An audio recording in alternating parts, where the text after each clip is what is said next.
There are stories that were never meant to be told.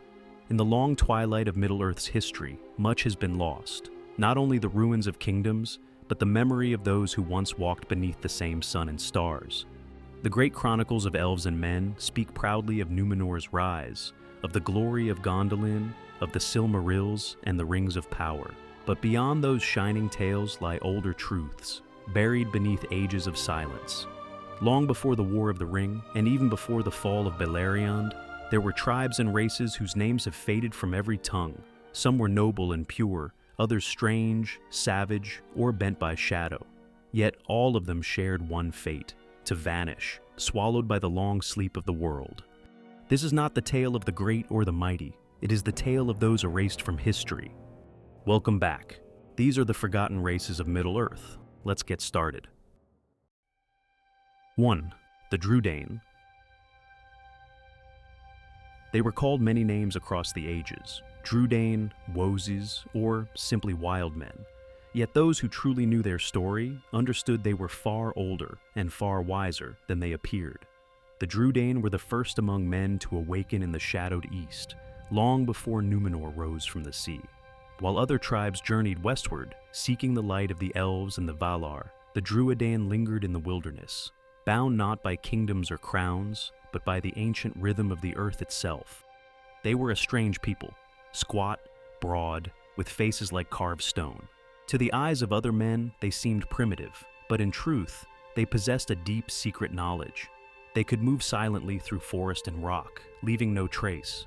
Some said they could speak to stone itself, and that their carved figures, the Púkel men, carried a strange enchantment.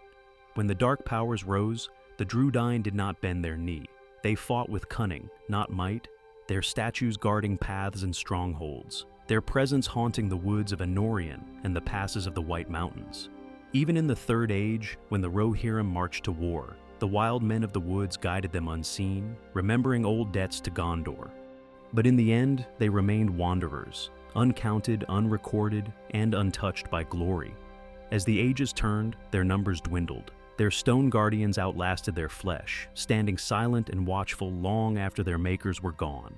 Some say that in the deepest forests of Middle-earth, one might still glimpse their kind, small, fierce-eyed, watching from the shadows.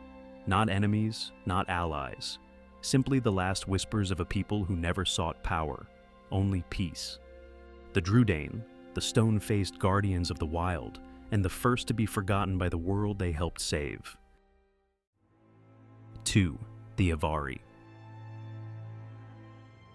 Before the First Age had even begun, when the stars alone shone upon Middle-earth, the elves awoke beside the waters of Cuivianen. There, the Valar called them west, to leave the starlit lands and behold the light of Aman. Most followed that summons, becoming the Eldar, the high elves who would shape the fate of Arda. But not all heeded the call. Some refused, the Avari, the unwilling. They turned away from the west, choosing to remain in the twilight of Middle-earth. What became of them is a story of mystery and fragmentation. Some say they settled deep in the wilds of the east and south, becoming shadowed and strange through ages of solitude. Others suggest that from them descended many lesser-known elven folk, the Sylvan elves of Mirkwood, or even wilder tribes who lost their speech and songs to time. To the Eldar, the Avari were pitied, or feared, for while the light of Aman purified those who saw it, the Avari remained untouched by it, their hearts darkened by long isolation. They were not evil, yet neither were they of the same radiance as their kin. In them lingered something more primal, the echo of the first music of the world, unmarred and untamed. Tolkien once wrote that the Avari were the seed of many strange tales, elves who became myths themselves. Their tongues changed, their memories faded, and their shapes may even have altered. By the Third Age, they had all but vanished. Perhaps they lingered still, deep in shadowed forests beyond Rhûn, watching as younger races rose and fell. The Avari, the elves who refused paradise, and in doing so, became the first exiles of their own kind. 3. The Black Númenóreans. Once, the Númenóreans were the greatest of men, a people blessed by the Valar, dwelling on an island paradise between Middle-earth and the Undying Lands. They were noble, tall, and long-lived, gifted with wisdom and skill beyond any mortal race. But pride is a poison that seeps even into the purest hearts. As the centuries passed, many among the Númenóreans turned from the Valar and grew envious of the immortality of the elves. They began to worship the darkness, building temples to Morgoth and seeking dominion over life and death. When Númenor fell into the sea, swallowed by the wrath of Eru himself, some escaped the cataclysm, sailing eastward into Middle-earth. These exiles became the Black Númenóreans, proud, bitter remnants of a doomed empire. Settling along the southern coasts near Umbar, they ruled through fear and sorcery. Their hearts were filled with hatred for the faithful, the line of Elendil, and they pledged themselves to Sauron, their ancient teacher. In them survived the dark grandeur of Númenor, mastery of craft and will, but twisted by centuries of corruption. They were not orcs nor beasts, but men of great lineage, wielding powers of persuasion and deceit. Some became wraiths, their spirits bound to the shadow. Others founded cruel dynasties in the south, their names fading into whispered legends. By the Third Age, few remained. The Corsairs of Umbar bore their blood, but not their glory, and the Black Númenórean line withered into memory. Yet even in decline, they left a lasting scar, a warning carved into the history of men. That greatness, when bent toward darkness, does not vanish, but lingers like a shadow over every age that follows. The Black Númenóreans, the sons of a drowned empire, still loyal to the dark. 4. The Forgotten Tribes of Rhûn. Far beyond Mordor's ash plains and the Sea of Rhûn lies a world that even the wise scarcely knew, a land of uncharted deserts, forests, and inland seas where the stars shone upon forgotten tribes of men. These were the peoples of Rhûn, the East, whose names are lost, yet whose shadows stretch across the whole history of Middle-earth. From the earliest days, when the sun first rose over Hildorian, it was in the east that the race of men awoke. While some journeyed west and became the Edain, allies of the elves and ancestors of Númenor, others remained behind. These were the Easterlings, the countless tribes of men who never saw Beleriand, never heard the Valar's call, and never knew the light of Aman. For ages they lived beyond the reach of the West, shaping kingdoms that rose and fell unseen by elves or Númenóreans. But when Morgoth's shadow spread across the world, his whispers reached them first. They were the first men to be deceived, and the last to forget his promises. When Sauron rose again, he found in the east a vast army of lost peoples still bound by ancient oaths. They called themselves by many names: Wainriders, Balcoth, Variags, and countless others unrecorded. Some worshipped dark powers, others served merely to survive, yet all carried a deep resentment, a sense that the West had abandoned them long ago. What little is known of them comes only through war, faceless soldiers in the hosts of Sauron. But somewhere beyond the maps, their true descendants may have endured. Free tribes living under strange stars, untouched by Gondor or Mordor alike. They are the Forgotten Tribes of Rhûn, born at the dawn of men, lost in the world's first shadow, and still waiting for their story to be told. 5. The Lossoth. In the farthest reaches of the north, where the winds cut like knives and the sea turns to glass, dwell the Lossoth, the snowmen of Forochel. To the great kingdoms of Gondor and Arnor, they were little more than a whisper, a people of myth, eking out survival in the frozen desolation where no king would ever march. Yet they are among the last remnants of an ancient race, men who fled north during the breaking of Beleriand, choosing cold exile over war and ruin. The Lossoth live on the ice bays of Forochel, a realm of endless winter. They build their homes from snow and stone, travel on sleds drawn by hounds, and hunt seals and whales in the shadow of a dying sun. To outsiders, their ways seem primitive, but to endure where the world itself freezes is a mastery few could claim.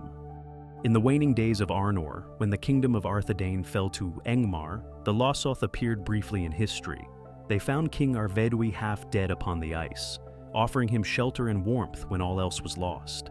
They gave him food, fire, and hope, yet even they could not save him. When his ship sank beneath the frozen waves, the Lossoth watched the last king of the north vanish into legend. After that, they returned to silence.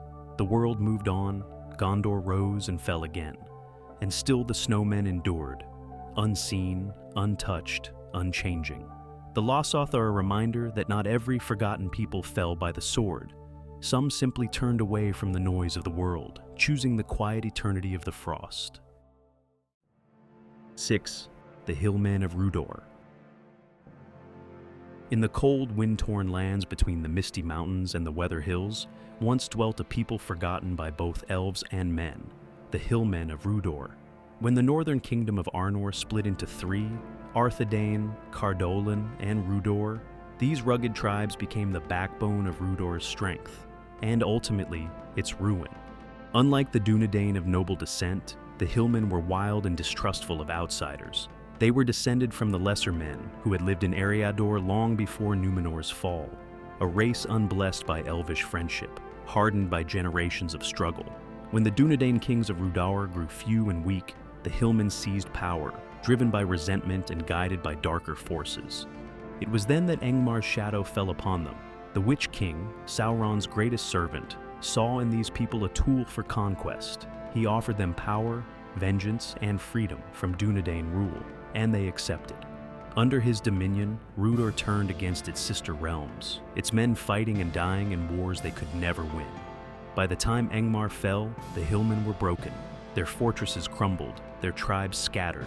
Some may have fled into the mountains, others mingled with outlaws, or faded into the nameless wild. Yet their memory remained, fierce warriors who traded their heritage for a shadow's promise. Today, their blood might still run thin in the veins of forgotten northern folk, a faint echo of a proud, doomed people. The Hillmen of Rhudaur, born of the north, betrayed by the darkness they embraced. 7. The Entwives. Before the forests of Middle-earth were darkened by shadow, there walked the Entwives, the forgotten sisters of the Ents, the shepherds of growing things. While the Ents loved the wild woods, the Entwives turned to gentler lands, to gardens, fields, and orchards where beauty was tamed by care. They cherished the quiet order of life shaped by loving hands, rather than the untamed strength of nature itself. But as the ages turned, the Entwives wandered far from Fangorn, crossing the Anduin and making their homes in the lands that would one day be called the Brown Lands. There they taught men the art of cultivation, how to sow, to reap, and to live in harmony with the earth. For a time, all was well, yet their peace would not last. When Sauron's shadow spread from Mordor, war and fire swept across their gardens. The Entwives' lands were burned, their orchards reduced to ash, and their people scattered. The Ents searched for them in sorrow, calling their names across the world, but there was no answer. Some say the Entwives perished in those fires. Others whisper that they fled north or east, hiding in secret vales, tending unseen gardens even now. Treebeard himself believed they still lived, somewhere beyond his reach. Their fate remains one of Middle-earth's most haunting mysteries. Were they destroyed, or did they simply lose faith in the world that forgot them? Only this is certain: every green field, every tended grove, bears a trace of their memory. The Entwives, vanished shepherds of life, whose hands once shaped the beauty that all others inherited. 8. The Half-orcs and Goblin-men. Of all the races twisted by darkness, none reveal Morgoth and Sauron's cruelty more clearly than the Half-orcs and Goblin-men. Beings neither fully man nor orc, but something caught between. They are the very image of corruption made flesh, a deliberate mockery of both races. Their origins are clouded in mystery, but ancient whispers tell that Morgoth, in his endless desire to imitate the works of Ilúvatar, first sought to breed new life from the ruin of others. He captured men in the First Age, the weakest and most fearful, and twisted them with sorcery and torment, shaping them into monstrous forms. These experiments gave rise to creatures neither mortal nor immortal, beings of cunning mixed with savagery. Later, Sauron perfected this craft, blending the strength of men with the cruelty and obedience of orcs to serve his wars. In the Third Age, half-orcs became the hidden weapons of Mordor and Isengard. Saruman, especially, bred them in secret, creating spies, soldiers, and overseers who could walk among men unseen. The people of Rohan spoke in fear of goblin men, strong, broad, and cruel, yet disturbingly human. Their very existence blurred the line between the free peoples and the spawn of darkness. Most were slain after the fall of Isengard, but their blood may not have vanished. It's said that in the ruins of the east and south, some of their descendants still live, warped, hateful, and broken, yet undeniably human at their core. The Half-orcs and Goblin-men are the ultimate reflection of Middle-earth's tragedy, proof that evil does not always destroy through fire or war, but through corruption of the soul. They are the ghosts of both worlds, too human to be monsters, too monstrous to be human.